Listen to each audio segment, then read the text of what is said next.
Welcome back to the Charismatic Voice.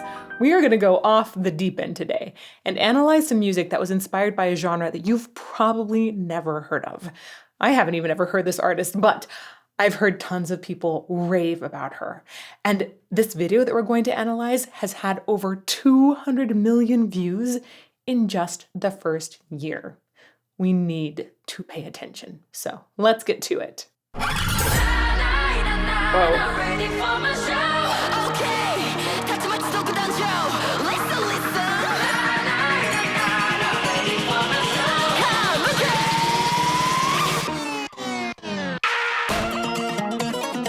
What?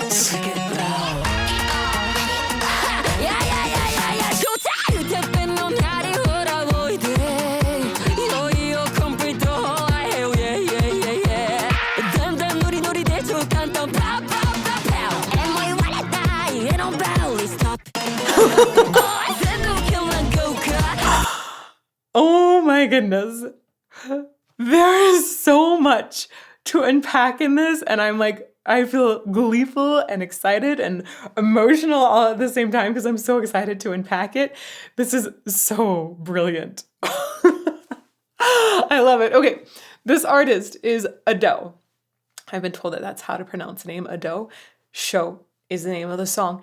And the genre, one of the genres that is most influential in this is called Vocaloid. It involves a lot of vocal synthesis. Another thing you should know is Ado, I believe, is a contralto, at least that's what the internet says. We'll continue to discuss what being a contralto really means, and I'll do some assessment, see if I agree with that or not. But we're going to go back to the beginning. I'm amazed at how compact this sound is.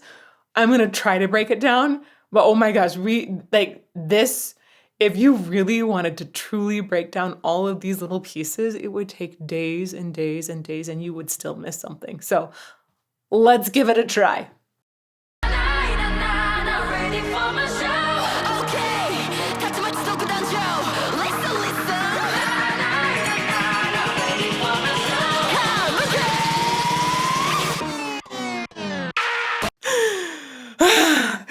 This first 15 seconds is wild, as we're like 30 seconds afterwards too.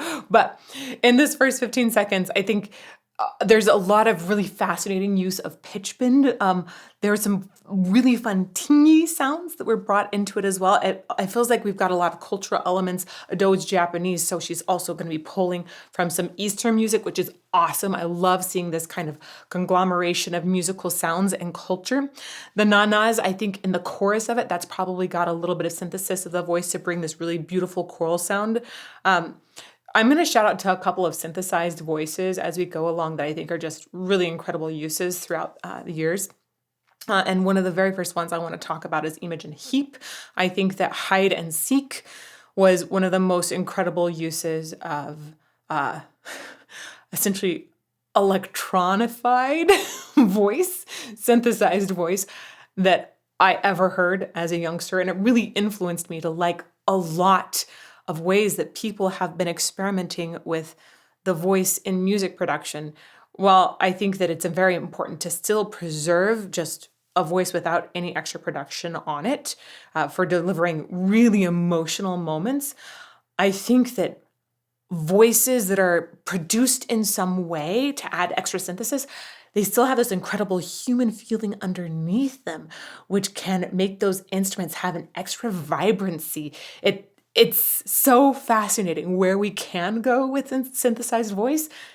I think as long as it's not replacing entirely a human voice. And this is really experimenting with all of those sounds.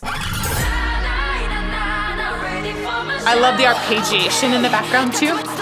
This distortion that's added on the voice, I'm really curious if the distortion is just in some sort of program or if that's something that Ado does herself before it goes into some sort of production.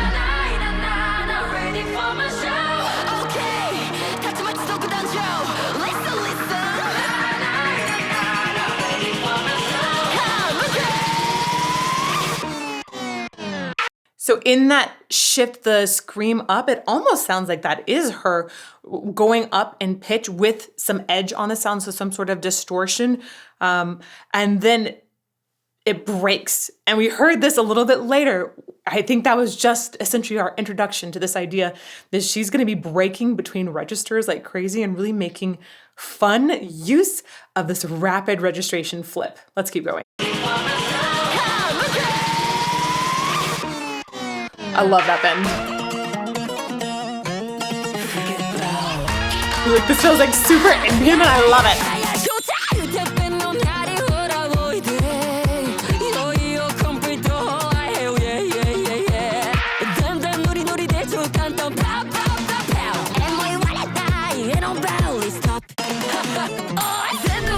Yeah, it really sounds like she's got some awesome control of distortion. For me, that means that not only is she controlling her vocal folds with the pitch, but she's also controlling some upper laryngeal structures that can create noise in the sound. Sometimes there's like noise centers, but some of those fleshy bits above the vocal folds, we might have the written noise, we might have the aryepiglottic folds, we might have the epiglottis involved in this. There's so many different structures that can actually get involved. The lingual tonsils, they look real weird, not gonna lie. But all of those structures can create different kinds of noise in the sound. And strangely enough, we can create that noise with synthesis too. So the question is, well, do you wanna just create it with a vocal tract or do you wanna create it with a digital element? I think that she's creating this with her vocal tract first and then adding maybe even additional bits with the digitization.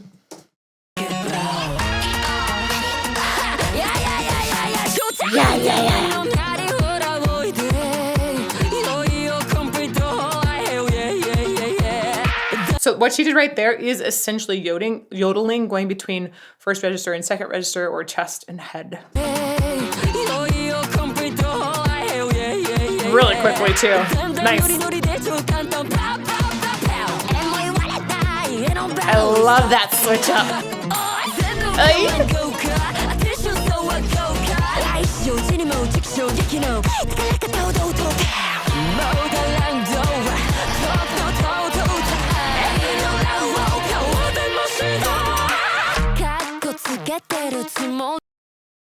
That's amazing. That the rapidity that we're moving through so many different vocal expressions it's enormous. It's so exciting. This is the kind of thing, I feel like I'm in an enormous candy store right now. It's like ear candy, right? Or it's like also sound squirrels is sometimes how I describe it, right? From up squirrel, but it's sound squirrels. Anyhow, this is amazing. It's so much fun to listen to. She's using so much breath for expression. It cracks me up how it goes into an operatic format here, but then the vibrato at the end is a little wide and a little fast. And then when you have all of the harmonies in it, it sounds just kind of wonky, but cool for a moment.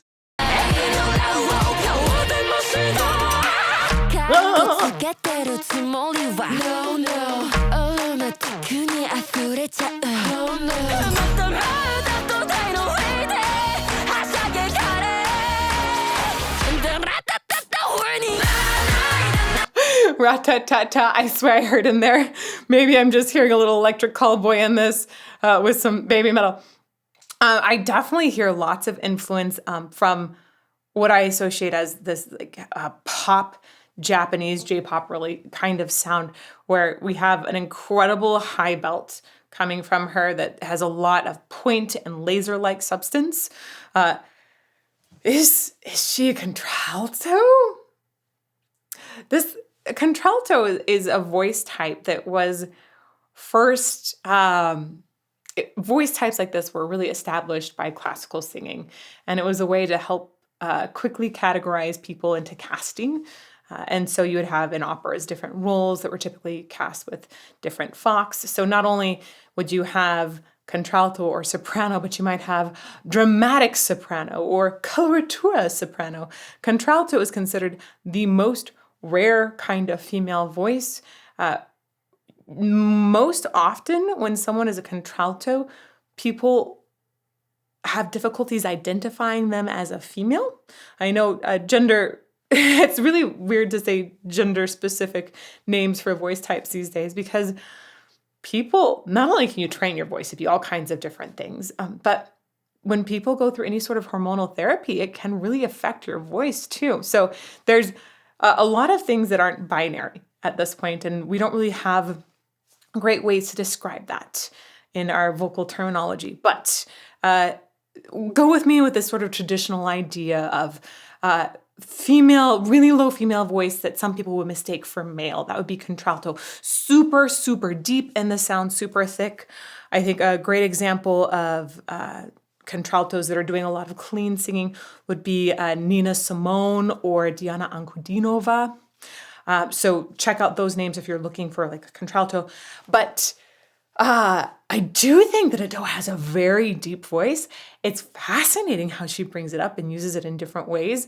And it's hard to apply contralto here because it's in a different genre. And we don't really have a great definition of what somebody singing this kind of music as a contralto would sound like. Ado is carving that path. She's the one who's going to define what contralto in this music is. By the way, we'll talk about it later. I've talked enough right now. We'll talk about Vocaloid in a little bit later. Here we go. So she's speaking rather high for a contralto at this moment, but I think it's very much put on. And also, she can do any kinds of synthesis to really change and shift her voice. It might be that as a contralto, she's able to access so much more rich, deep timbre that really benefits her in any sort of vocal synthesis.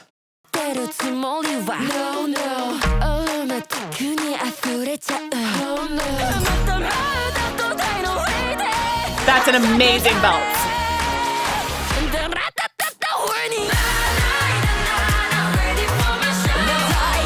Wow.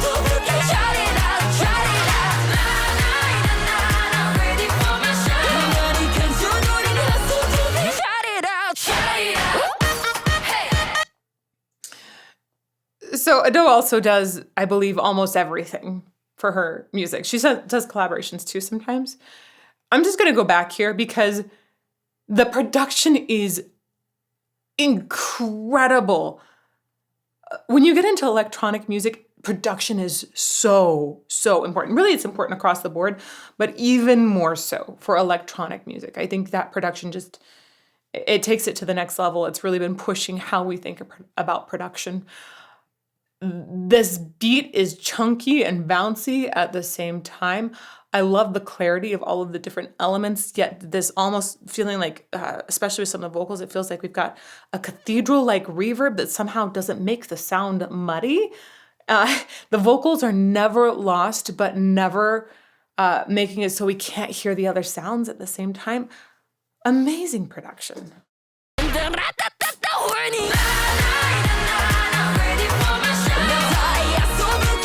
Wow.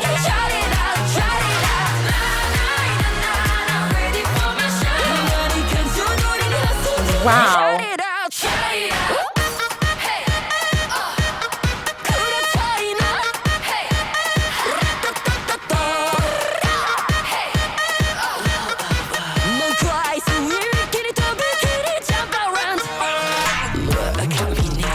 There's so many fun different elements that we're switching into. This really has such amazing cross-cultural value. I love that. There's a fascinating, what I would describe as a very Middle Eastern scale that's used in the middle here.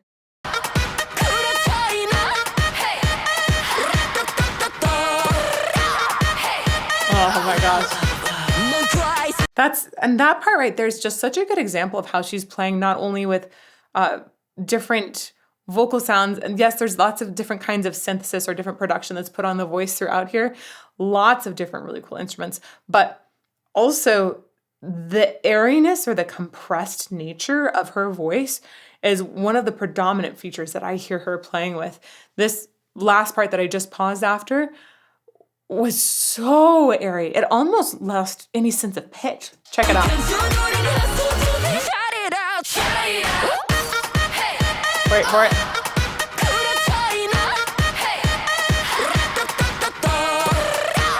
I went back too far. Right there.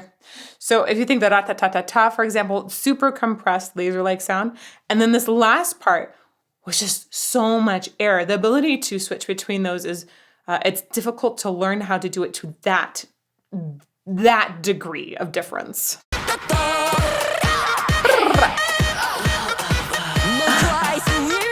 Fun.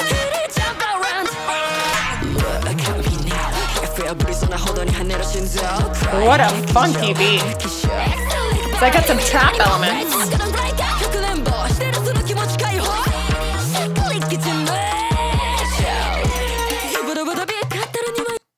There were so many vocal technique elements in there.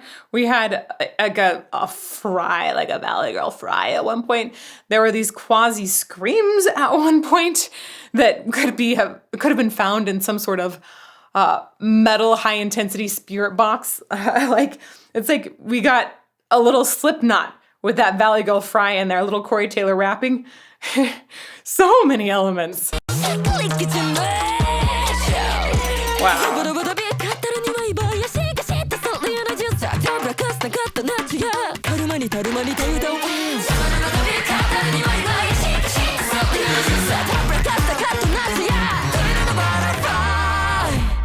What? That might be my favorite section so far. It feels like it's like combining something exotic with jazz. Definitely, like, we have some Eastern elements in there, but it had that improvisational quality of a lot of jazz music. And at the same time, it felt like we had, oh my gosh, like some sort of native element to it as well. Wow. Amazing. And then at the very end, we got this like nice choral major chord. So surprising.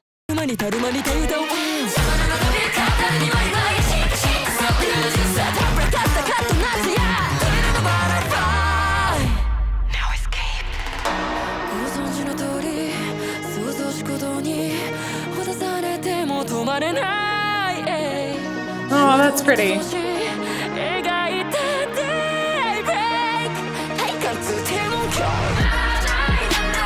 Oh, interesting. That shift right there reminded me a little bit of another great example, I think, of bringing an electronic sound into vocal sounds. I love how Porter Robinson brought really robotic qualities to this, like, just incredibly passionate story. Porter Robinson, for me, is one of the electronic artists that I enjoy his music the most. I think partly because it had so much meaning and depth and thoughtfulness to it. This particular sound, there was a couple elements to it that reminded me of Porter Robinson.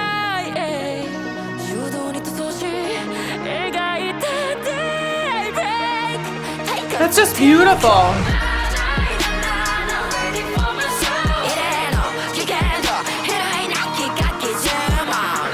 So listen to this choral part in here. I think it's important to recognize that when we're talking about adding vocal layers, especially when we're talking about music that is going to be more, it's going to share some elements with Vocaloid, which is like tons and tons of vocal synthesis. It's important to understand that sometimes you want a sound that has a lot more identifiable qualities similar to a robot. It might also just feel like it's an alternative identity. It's really cool, I think. And there are going to be times when you want it to sound very, very human. So you can't really distinguish if this is human or not. And when we start talking about AI and AI producing music or helping creators, ideally, the best situation is that creators use AI to help make their ideas grow even bigger. There are AIs like Sumo that can incredibly produce a human voice that can be hard to identify as AI. There's also, we've been for years using things called sample libraries or VSTs.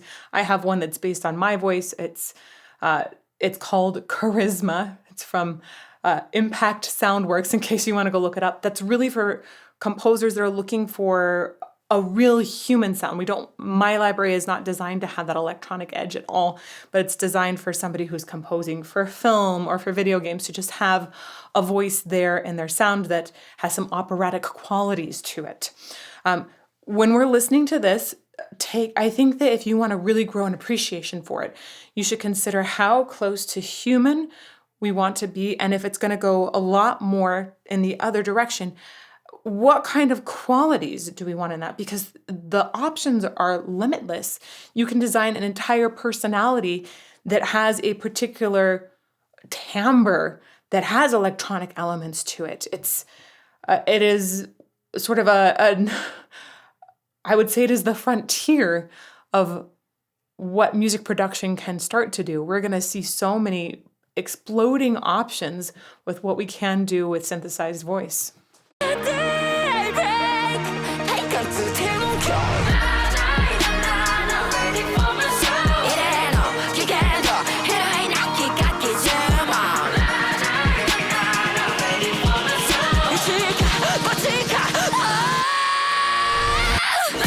Wow. There's that funky beat again. Woo! Bringing everything back.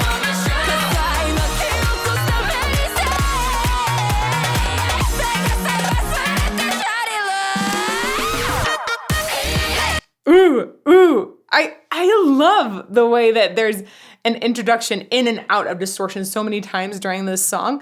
It's so fun, and I love the way that she's really playing with so many different areas of the voice as well. That was just one example that felt really exciting to me.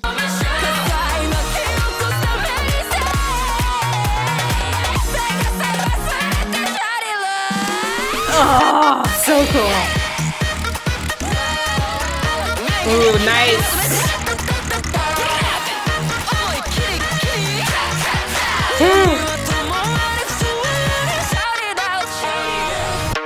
Whoa, I warned you, and I was warned that it would be off the deep end, but that was even more out there than I was expecting. Wow, so much to unpack. I want to go back and unpack it again and again and again. Whoa.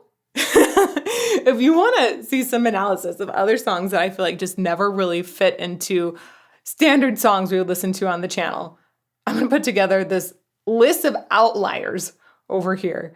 And I hope that you will continue to fall more in love with music every day.